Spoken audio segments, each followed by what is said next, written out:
যেই আলোচনাটা করতে যাচ্ছি, বাংলাদেশের বিশ্বকাপের মোটামুটি ভাগ্য নির্ধারণের সাথে এই আলোচনা খুব বেশি জড়িত। কারণ আজকে যে ভিডিও কনফারেন্সটা হয়েছে আইসিসি এবং বিসিবির মধ্যে, এবং সেই ভিডিও কনফারেন্সের পরে আমরা যতটুকু বিভিন্নভাবে ছাড়া ছাড়া বক্তব্য পেয়েছি, দুজন ভাইস প্রেসিডেন্ট শাকত হোসেন কথা বলেছেন এবং ফারুক আহমেদ খুব একটা কথা বলতেই চান নাই। এবং আমি আসলে দুজনের অবস্থানকে, মানে ছাড়া ছাড়া বলতে তারা কম কথা বলার চেষ্টা করেছেন, সাপোর্ট করি। যত বেশি কথা হবে, যত বেশি বকবকানি হবে, কনফিউশন তত ক্রিয়েট হবে, টেনশন তত বাড়বে, বাংলাদেশের বিশ্বকাপ নিয়ে অনিশ্চয়তাটা আরো বেশি ঘনীভূত হবে।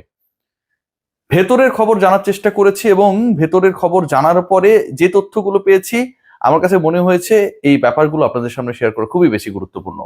প্রথম ব্যাপার যেটা, বাংলাদেশের বিশ্বকাপ মিশন নিয়ে প্ল্যান বির পরিকল্পনায় আইসিসি আগানো শুরু করেছে।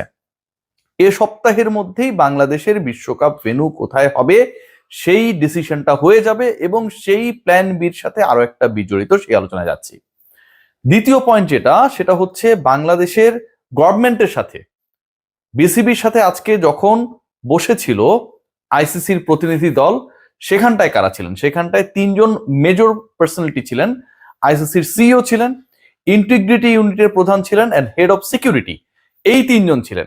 বাংলাদেশ ক্রিকেট বোর্ডের পক্ষ থেকে কারা কারা ছিলেন সেটা আমরা সবাই জানি, আমরা সবাই জেনেছি, ছবি দেখেছি। আইসিসির পক্ষ থেকে এই মিটিংকে লিড করেছে কারা, সেই নামগুলো আপনাদের সাথে জানিয়ে দিলাম। এদের মধ্য থেকে head of integrity and head of security, তারা বাংলাদেশে এসে গভর্নমেন্টের সাথে বসে বাংলাদেশের সরকারকে ম্যানেজ করে, বিসিবিকে ম্যানেজ করে তাদেরকে ভারতে নিয়ে যাওয়া যায় কিনা সেরকম একটা পরিকল্পনা অফার করেছিল বাংলাদেশ ক্রিকেট বোর্ডের কাছে, এবং সেটা ভয়েড হয়ে গেছে, বাতিল হয়ে গেছে। কারণ বাংলাদেশ ক্রিকেট বোর্ড জানিয়ে দিয়েছে যে ক্রিকেট বোর্ডের অবস্থান যেটা, সেই অবস্থানটাই হচ্ছে বিশ্বকাপে ভারতের মাটিতে না খেলার পক্ষে। সো সরকার আসলে এই অবস্থান বদলাবে না, ক্রিকেট বোর্ডের অবস্থানকেই সরকার সমর্থন করবে। আমিনুল ইসলাম বুলবুল আজকের আলোচনায় প্ল্যান বি নিয়ে কিন্তু যাচ্ছি, যে বিশ্বকাপটা কোথায় হচ্ছে, বাংলাদেশের ম্যাচ কোথায় হচ্ছে, বিসিবি ও আইসিসি কোন দিকে এগোচ্ছে। আমিনুল ইসলাম বুলবুল আজকে একটা দারুণ কাজ করেছেন। আলোচনাটা শুরু হয়েছিল এমন ভাবে যে আসিফ নজরুল দুই পক্ষের যে আসলে খুবই কনফিডেন্সিয়াল চিঠি, সেই কনফিডেন্সিয়াল চিঠির বিষয়বস্তু ফাঁস করে দিলেন কেন পাবলিকলি, এবং বাংলাদেশ ক্রিকেট বোর্ডকে আলোচনার শুরুতে আইসিসি তোপের মুখে রেখেছিল রীতিমতো। সেখান থেকে বাংলাদেশ ক্রিকেট বোর্ড, বিসিবির কন্টিনজেন্ট আজকে যেখানটায় তারা বসেছিলেন এবং তারা একই সাথে আসলে ওই ডেলিগেটটাই আইসিসিকে ফেস করেছে, তারা বেরিয়ে এসেছে মানে সভা শেষে বেরিয়ে আসেনি, বরং যে অ্যাটাক হয়েছে সেই অ্যাটাককে কাউন্টার অ্যাটাক দিয়ে বাংলাদেশ ক্রিকেট বোর্ড তাদের অবস্থানটা শক্তভাবে তুলে ধরতে সমর্থ হয়েছে। যখন বলা হচ্ছিল যে এই কনফিডেন্সিয়াল চিঠি ফাঁস হলো কেন, এটা খুবই ভ্যালিড পয়েন্ট।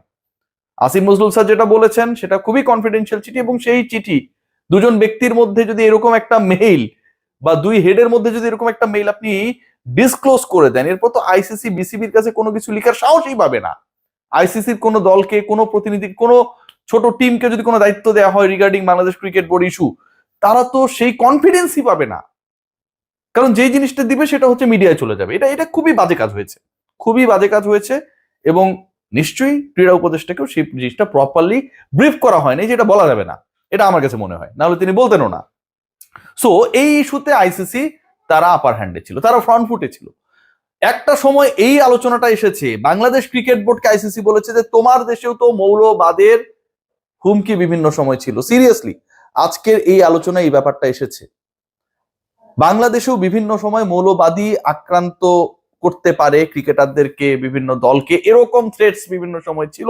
আইসিসির এই ব্যাপারগুলোতে পর্যবেক্ষণ ছিল এবং সেই পর্যবেক্ষণকে আজকে তারা সামনে এনেছে।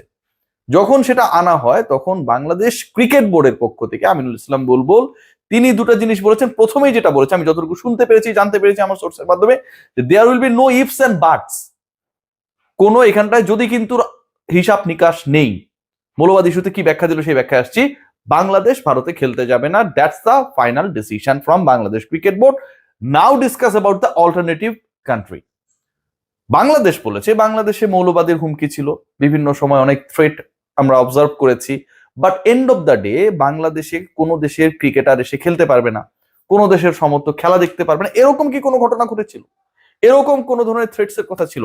ডেফিনেটলি না। যখন এই জিনিসটা নাল এন্ড ভয়েড হয়ে যায়, যে ওই মৌলবাদ এই মৌলবাদ এক না। বাংলাদেশে ক্রিকেট খেলতে এসে কোনো ক্রিকেটারকে শুধুমাত্র ধর্মের কারণে, জাতীয়তার কারণে তার দেশে ব্যাক করে দেওয়া হলো, মুস্তাফিজের ক্ষেত্রে যেটা হয়েছে, এরকম ঘটনা যখন ঘটে না, ঠিক তখন এই ব্যাপারটাকে আসলে ওই মৌলবাদ, ওই এক্সট্রিমিজমের সাথে, উগ্রবাদের সাথে বাংলাদেশে বিভিন্ন সময় যে থ্রেটস গুলো ছিল বা এখনো থাকতে পারে, সেটাকে মেলানোর সুযোগ নেই, বিসিবি আপার হ্যান্ডে চলে যায়।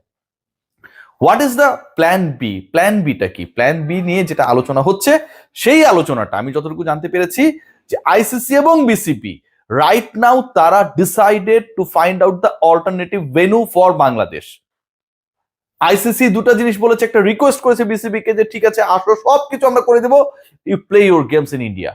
Number two, let us come to visit Bangladesh with your high officials and we could try to convince them. এটা ছিল আইসিসির পক্ষ থেকে প্ল্যান বি, মানে তাদের পক্ষ থেকে। সেটাকেও আমি যেটা বললাম যে বাতিল করে দেওয়া হয়েছে।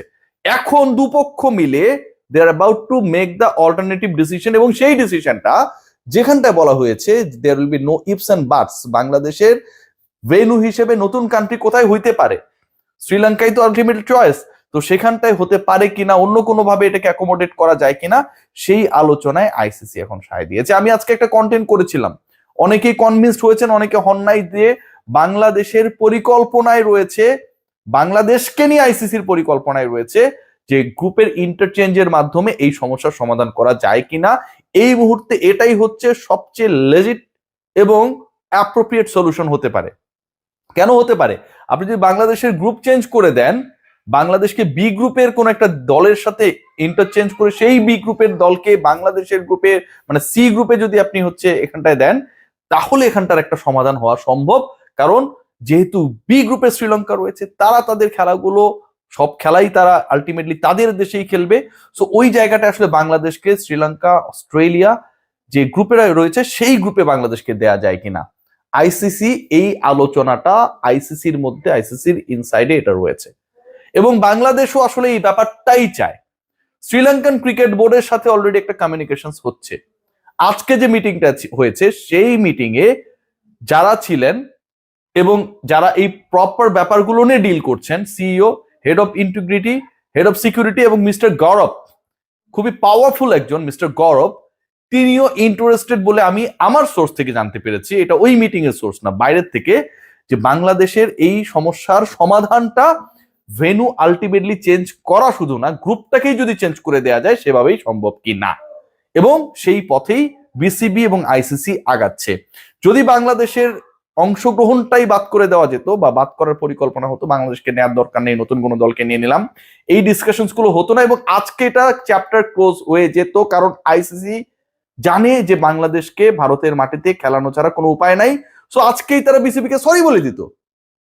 যেহেতু আজকে সরি বলে নাই, যেহেতু আজকে দুপক্ষই সম্মত হয়েছে যে অল্টারনেটিভ কি করা যায়, সেই সমাধানে পৌঁছানোর তারা চেষ্টা করবে। সো একটাই সমাধান, যে বাংলাদেশের ভেন্যু চেঞ্জ হতে যাচ্ছে, এবং সেই ইন্টারচেঞ্জের ক্ষেত্রে, মানে ভারত থেকে সেটা শ্রীলঙ্কায় চলে যাওয়ার ক্ষেত্রে, এবং বি গ্রুপ থেকে সি গ্রুপে বা সি গ্রুপ থেকে বি গ্রুপে দলগুলোকে ইন্টারচেঞ্জের ক্ষেত্রে সবচেয়ে বড় যে ডিসকাশনের জায়গা, সেই ডিসকাশনের জায়গাটা আজকে থেকে উন্মুক্ত হয়েছে। Let's see what happen. But overall যেই সিচুয়েশন দাঁড়াচ্ছে, বাংলাদেশের ম্যাচ শ্রীলঙ্কাতেই হবে, বিশ্বকাপেও বাংলাদেশ অংশগ্রহণ করবে, এবং বাংলাদেশের গ্রুপ পরিবর্তিত হবে, সেই ব্যাপার নেই পরবর্তী স্টেপ নিবে আইসিসি এবং বিসিবি।